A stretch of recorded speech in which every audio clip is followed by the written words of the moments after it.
Hi everyone, my name is Charity Clark. I'm a criminal defense attorney in Arizona, and I am doing some videos to give you some information about things going on in the legal system, primarily here in Arizona. And today I am really excited to talk to you about Prop 207.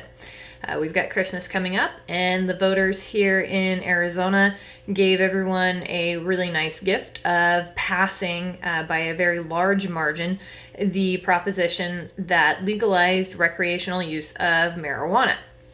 This has been it's a really big accomplishment for Arizona, and it really does have an effect on a lot of people, more than you may know.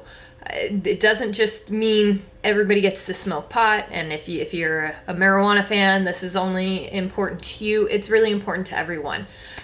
First and foremost, the proposition not only legalized some use of marijuana, but it amended some things for the medical marijuana statutes that added different places where funds would be going. And as you see me looking up, just know I'm checking my notes so that I don't miss any of this important information for you. But it mandated that $15,000 go to a teachers academy at the end of the year, $10,000 to the department to improve public health, including teen suicide prevention, youth health, substance abuse prevention, and $10,000 to the highway safety fund. So there's more in there, and feel free to take a look at that. But that's all really good for us here in Arizona. It gives a use for the money that's being funneled into marijuana use, because let's be honest, whether it was legal or not, people are using marijuana. And if we're going to be having people use marijuana, let's actually tax it, use that money, take that money and put it to something good and something helpful. So that was one of the goals that this proposition accomplished. Additionally, what's important to understand is this also helps limit a really big tax on our justice system that we had in investigating, arresting, and prosecuting marijuana offenses. This is something that, yes, we continued to do in Arizona after medical marijuana was passed. There were still simple possessions of marijuana being prosecuted at the felony level. Even though they could be prosecuted as misdemeanors, they were still being prosecuted as felonies. That means we're taking up the time and the resources of our prosecutors and our courts that are meant to prosecute felonies and serious offenses to prosecute people who had marijuana or had marijuana paraphernalia. We recently started seeing all of those things dismissed, even though there's some saying that this isn't going into effect till January 20th. We are still seeing a lot of counties, a lot of cities, a lot of municipalities are dismissing simple possession charges because of Prop 207. So that's really good. I can tell you that on all sides in the justice system, there are people who are happy about this. Prosecutors are happy to not be spending their time prosecuting these cases. Judges are happy to not have their calendar clogged up by these cases. We do have a lot of serious things to deal with here in our criminal justice system, and a simple possession of marijuana really doesn't fit the bill. So it's good to get all of that out. Additionally, it's things you may not recognize as far as the amount of effort that's been put in by the state of Arizona regarding marijuana.